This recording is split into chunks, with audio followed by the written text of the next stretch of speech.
In terms of the fourth quarter, they had all but one of their buckets was inside the paint. Was that them just being able to get into the paint and get whatever they want because of that point of attack defense like you were talking about? Yeah, they had that and 9 free throws. The WNBA is once again in turmoil as Indiana Fever head coach Stephanie White erupted over officiating after a gut-wrenching 89-87 loss to the Los Angeles Sparks.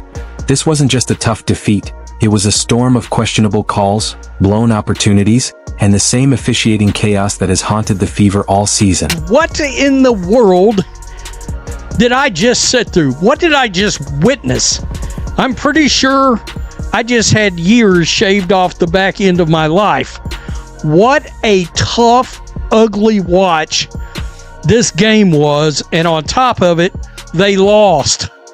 They lost. Saturday night at Gainbridge Fieldhouse added another chapter to the WNBA's officiating nightmare, as the Fever again found themselves on the wrong side of calls that would make any coach question the integrity of the game. The LA Sparks just got the spark versus the Fever for some reason, man. But the Sparks always have matched up well with the Fever since last season, man. Tough ending for the Fever girls. Just some missed free throws, some questionable shots. Could have got it, man. Close game. I ain't even mad. The intensity is there, man. This team, if they can keep up this intensity, is going to be real nice when Caitlin Clark gets... What should have been a statement win for the Indiana Fever turned into a painful reminder of their season-long struggles with late-game execution and officiating inconsistencies. Up 87-83 with just 1:43 left on the clock, the Fever looked poised to claim their first 3-game winning streak of the season. Instead, the Los Angeles Sparks rattled off a crushing 6-0 run, while Indiana missed their final 5 shots, leaving fans stunned and frustrated. Well, this doesn't feel good, does it? After riding high after the last few games, beating the Wings, beating the Lynx, beating the Aces, looking pretty good doing it, we go up against the Los Angeles Sparks. Nice. Los Angeles Sparks. Last time we saw you guys, we were beating you down for a majority of the game, and then Kelsey Plum goes off in the fourth quarter. Sparks take the lead and win. Damn. The loss cut especially deep because it symbolized everything wrong with the Fever's 2025 season. Caitlin Clark, the face of the franchise and the league's biggest draw, missed her 5th straight game with a groin injury. Even without their superstar, Indiana had managed 3 impressive wins, including a shocking Commissioner's Cup victory over the Minnesota Lynx. But against the Sparks, all that momentum vanished in the final heart-wrenching minutes. For all the stupid haters saying, oh, they can win more without Caitlin Clark, tonight proved that they need Caitlin Clark. What a goofy play. That last play was horrible.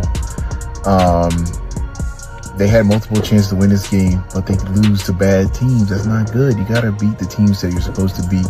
LA Sparks is not a good basketball team. Aaliyah Boston dominated with 23 points and 12 rebounds, while Natasha Howard chipped in 21 points and 9 boards.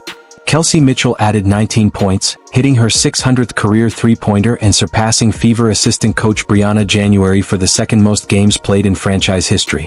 Yet despite these standout performances, Indiana's struggles to finish games continued to plague them. But Kelsey Mitchell's got it going, and she's been brilliant recently, and Aaliyah Boston continues to have an awesome season. And I love the physicality that Aaliyah Boston is showing, but they weren't able to get it done down the stretch again. If you're enjoying this, make sure to subscribe.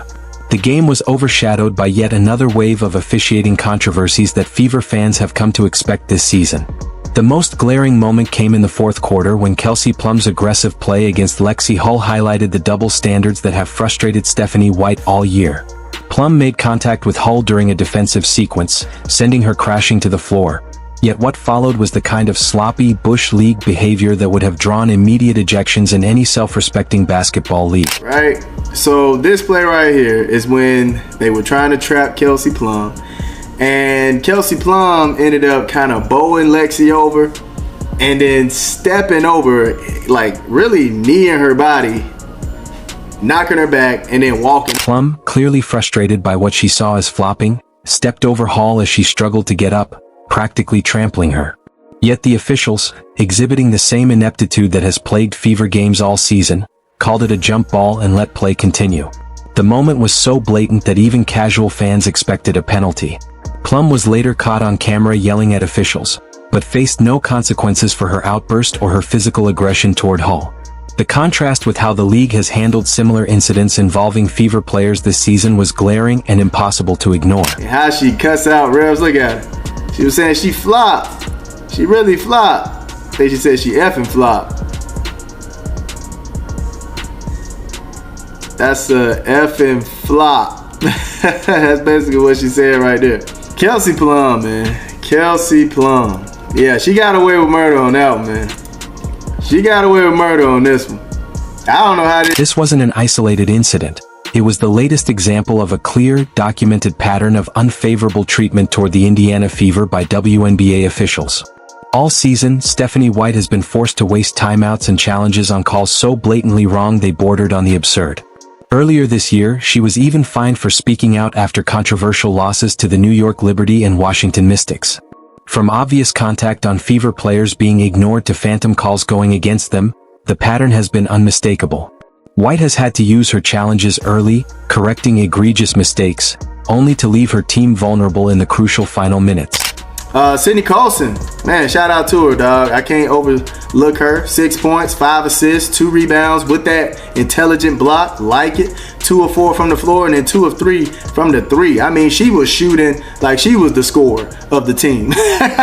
She put on her airy bag tonight. The most frustrating part for White and her staff has been the glaring inconsistency in how physical play is officiated. When Sophie Cunningham steps up to defend her teammates, she faces ejections and fines. But when opposing players target Fever stars with aggressive moves, they often walk away unpunished. Cunningham's season has become a perfect snapshot of the Fever's officiating struggles. The veteran guard has become a fan favorite for her willingness to stand up for her teammates, especially during the explosive altercation with the Connecticut Sun. The double standard is impossible to ignore. Cunningham herself has said, "I'm going to protect my teammates. That's what I do. I'm a team player." Her loyalty didn't go unnoticed. Jersey sales soared, and she gained hundreds of thousands of new social media followers cheering her defense of the team. I think the refs had a lot to do with that. It was a build-up for a couple of years now of them just not protecting, the star player of the WNBA. And so at the end of the day, I'm going to protect my teammates. That's what I do, and I'm a team player, so it's all good. In Saturday's matchup against the Sparks, Cunningham found herself in another physical skirmish, this time with Julie Van Loo during a scramble for a loose ball. Van Loo appeared to grab Cunningham around the neck, but both players handled it with maturity, walking away laughing and diffusing what could have been an explosive moment. Cunningham's ability to find humor in the situation speaks volumes about her character and her understanding of real basketball competition. At the heart of the Fever's struggles remains the absence of Caitlin Clark, sidelined with a groin injury for 5 straight games. Stephanie White has been careful with Clark's return, stressing that the team wants her fully healthy and is prioritizing her long-term wellness over rushing her back. The goal is to avoid aggravating the injury and ensure Clark comes back 100% ready to compete.